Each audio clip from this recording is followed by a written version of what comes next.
જય દ્વારકાધીશ, જય મુરલીધર. હું છું અમીર બારાડી ફ્રોમ દેવભૂમિ દ્વારકા. બધા ન્યૂઝ વાળા અને ગુજરાતની જનતા રાહ જોતી હતી કે 11 વાગે અમીર બારાડી નવનીતનો શું રિપોર્ટ લઈને આવ્યો. તો આજે બધા સોશિયલ મીડિયામાં હામાં વિડીયો મૂકે છે ને, હકીકતમાં ગ્રાઉન્ડ લેવલે અમીર બારાડી ક્યારનો ભાવનગરમાં એન્ટ્રી મારી ગયો હતો. તમે બધા ખાલી વિડીયોમાં બંદૂકની ગોળી છૂટી ને ભાઈનો કોલ આવે ને એવું જ કર્યું. હામાં વિડીયોમાં ફાંકા માર્યા અને અમીર બારાડીની ટીમ ભાવનગરમાં ક્યારની આવી ગઈ હતી. સમજાઈ ગયું? તમે બધા ખાલી વિડીયોમાં જ ફાંકા ફોજદારી કરો છો. આ નવનીત છે ને, એને જે બચાવવા જે સમાજ ભેગો થયો છે ને, એ નવનીતનો હું કાળો ચિઠ્ઠો લઈને આવ્યો છું, એક ખુલાસો લઈને આવ્યો છું, એક પડદા પાછળની કહાની લઈને આવ્યો છું. ધ્યાનથી સાંભળજો. હજી તો આ એકનો રિપોર્ટ આવ્યો, નેક્સ્ટમાં ગમે એનો પણ રિપોર્ટ આવી શકે છે. એટલે તમારે એવું હતું કે અમે અમારા બધાને ભેગા કરીએ ને તમને એમ હતું કે આ હીરો એક નથી, ત્યાં આ હીરોના નેતા નથી બોલ્યા. અમીર બારાડી છે ને, અભિમન્યુની ભૂમિકા નિભાવે છે. એકલા હાથે લડે ને, પણ અમીર બારાડી એકલા હાથે નથી. અમીર બારાડીની પાછળ આખો આહિર સમાજ છે. હવે હું રિપોર્ટ રજૂ કરું છું તમારી સામે. ચલો, બગદાણા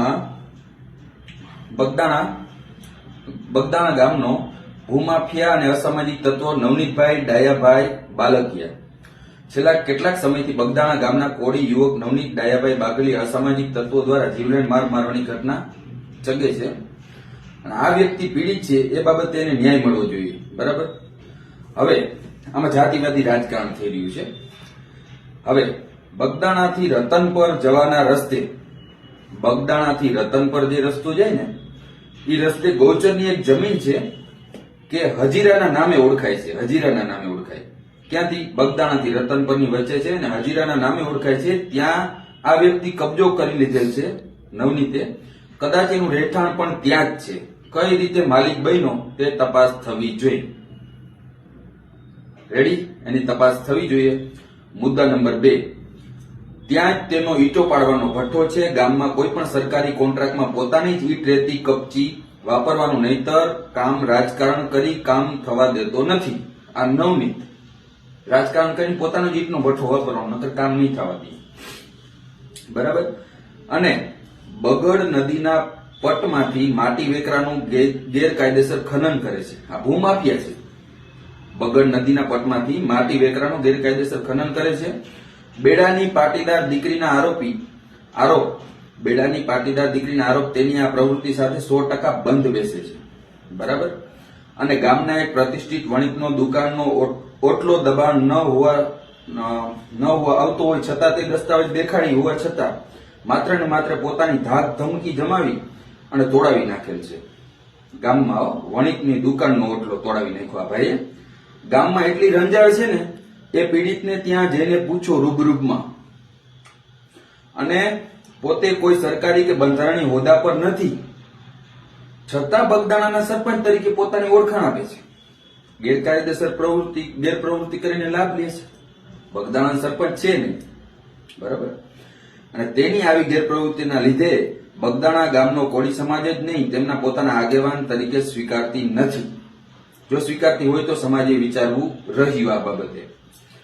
અને બગદાણા આશ્રમમાં સેંકડો સેવા મંડળના હજારો લાખો સ્વયંસેવકો છે. તે પૈકી બગદાણા ગામના પણ અનેક સેવા મંડળ ચાલે છે.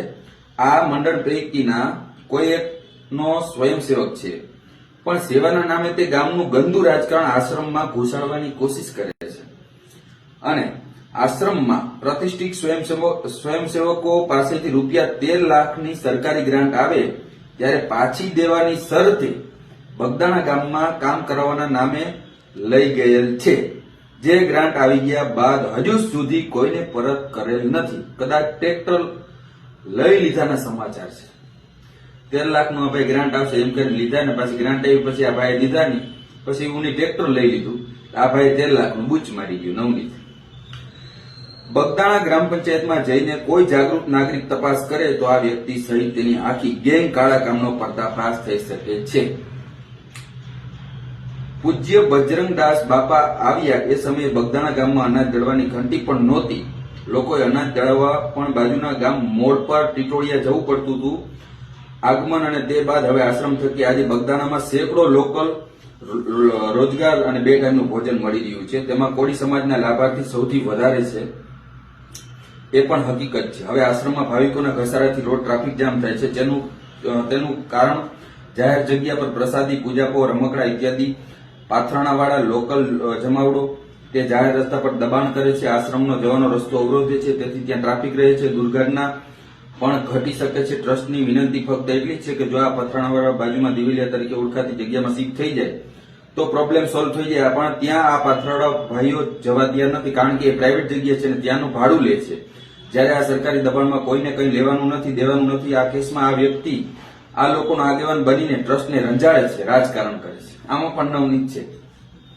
આ નવનીતને બચાવવા નીકળાશો ને? ગામમાં તો દુર્દશા કરી, હવે આશ્રમમાં પણ દુર્દશા કરવા નવનીત પહોંચી ગયો.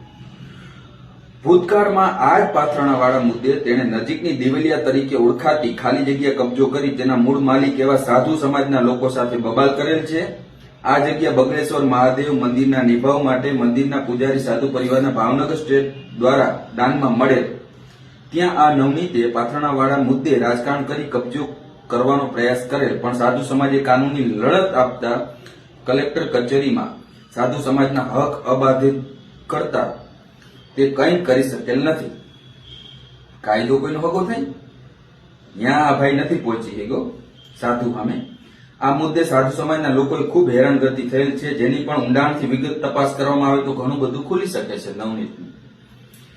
આ સિવાય પણ કરમદિયા રોડ પર આવેલ તેની વાડી કે જે બાગ તરીકે ઓળખાય છે તે આજકાલ ગેરપ્રવૃત્તિઓ માટે વિખ્યાત છે. બાગ કરમદિયા રોડ ઉપર ગામના જ એક અત્યંત ગરીબ બ્રાહ્મણની યુવતી પર તે વર્ષોથી અત્યાચાર કરી રહ્યો છે. આવા વ્યક્તિને જો કોળી સમાજ આગેવાન સરપંચ ગણાવીને રાજકારણ કરવા માંગતો હોય તો કોળી સમાજ સહિત સૌ સમાજે વિચારવાનું રહ્યું કે આપણે કઈ દિશા તરફ જઈ રહ્યા છીએ. ગામમાં આવીને વેરીફાઈ કરશો તો આ વ્યક્તિગત આવા અગણિત કારનામા જાણવા મળશે. કોળી સમાજે પણ સાવચેત થવું જોઈએ કે ન્યાય અપાવવો એ એક વસ્તુ છે, આવા લોકોને આગેવાન તરીકે આગળ કરી અને બગદાણા આશ્રમમાં રાજકારણ કરવું એ બહુ દુઃખની વસ્તુ છે. બગદાણા આશ્રમની જગ્યા દેવજીભાઈ લાખાભાઈ બાંભણિયા પાસેથી તે સમયના બાપા બગદાણા જેસર ચોક સેવક મંડળ દ્વારા વેચાણ દસ્તાવેજથી ખરીદ કરવામાં આવેલ છે, માટે આ જગ્યા કોળી સમાજે દાનમાં આપેલ છે એવું મીડિયામાં રાજકારણ થઈ રહ્યું છે. તે સદંતર વાહિયાત છે. થોડાક વર્ષો અગાઉ બગદાણા આશ્રમમાં તેણે તેના સાથી અસામાજિક તત્વો સાથે ધોકા અને પાઇપ લઈને આશ્રમના કર્મચારી પર હુમલો કરેલ અને આશ્રમની પવિત્રતા બગાડેલ, જે અંગે અન્ય સ્વયંસેવકો દ્વારા પોલીસ કેસ થાય તેવું દબાણ હોવા છતાં આશ્રમના મોવડી મંડળે આના સહિત સૌ હુમલો કરનારને આશ્રમનું નામ મીડિયામાં ખોટી રીતે ન આવે તેવા પ્રતિષ્ઠા પ્રશ્નને લઈ જવા દીધેલ. આશ્રમ સાથે વિવાદમાં હર વખતે આ ભાઈ જ કેમ હોય છે, અન્ય કોઈ કેમ નહીં? કારણ કે ફક્ત ને ફક્ત ધાર્મિક જગ્યામાં રાજકારણ કરી પોતાનો સિક્કો જમાવવાની મેલી મુરાદ. તપાસ કરો તો હજી ડિટેલમાં માહિતી મળશે. આ નવનીતનો ચિઠ્ઠો છે, હજી છે. ગામમાં બધા જ સમાજની કોઈને કોઈ ઘટનામાં આ ભાઈ સાથે કેમ સંડોવાયેલા હોય છે? શું આ પ્રશ્ન પરથી પ્રશ્ન ન થાય કે ભાઈ પોતાને બગદાણા આશ્રમનો સેવક તરીકે ઓળખાવે છે? તો તેમણે એવી શું વિશેષ સેવા કરી છે? સેવક તો અગાઉ કહ્યું તેમ લાખો છે. શું આ ભાઈ તમે કોઈ પીરસતા જોયો? શું આ ભાઈ સરપંચ છે? આ ભાઈનું આ બધા પ્રશ્નો પર ઊંડા ઉતરશો તો ભાઈની સાચી નીતિ ઉજાગર થવા વળગી રહેશે. તપાસ કરવામાં આવેલા આશ્રમની માલિકી વાસણ પાથરણા પાંગરણ વી નીકળે તો પણ નવાય નહીં નીકળે એમ કોઈ. આખી મેટરનું વ્યવસ્થિત ગ્રાઉન્ડ રિપોર્ટિંગ થાય તો. મિત્રો, આ ભાઈનું કાળો ચિઠ્ઠો છે આખો. આ ભાઈએ બહુ બધું કાંડ કરેલા છે. ગૌચરની જમીન હજીરામ ઓળખાય છે, ત્યાં કબજો કરી રાખેલે, ત્યાં ઈટનો ભઠ્ઠો હોય એમાં કોન્ટ્રાક્ટમાં વાપરવાનો, બાકી કોન્ટ્રાક્ટ હાલવા નથી દેતો.